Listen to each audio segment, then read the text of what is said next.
اور کسی شخص میں طاقت نہیں کہ اللہ کے حکم کے بغیر مر جائے.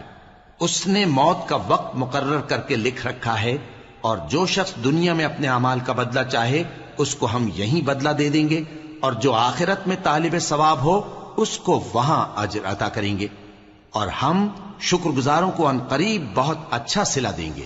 اور بہت سے نبی ہوئے ہیں جن کے ساتھ ہو کر اکثر اہل اللہ دشمنوں سے لڑے ہیں، تو جو مصیبتیں ان پر اللہ کی راہ میں واقع ہوئیں ان کے سبب انہوں نے نہ تو ہمت ہاری اور نہ بزدلی کی، نہ کافروں سے دبے. اور اللہ استقلال رکھنے والوں کو دوست رکھتا ہے. اور اس حالت میں ان کے منہ سے کوئی بات نکلتی تو یہی کہ اے پروردگار، ہمارے گناہ اور زیادتیاں جو ہم اپنے کاموں میں کرتے رہے ہیں معاف فرما، اور ہم کو ثابت قدم رکھ اور کافروں پر فتح عنایت کر. تو اللہ نے ان کو دنیا میں بھی بدلہ دیا اور آخرت میں بھی بہت اچھا بدلہ دے گا، اور اللہ نیکوکاروں کو دوست رکھتا ہے.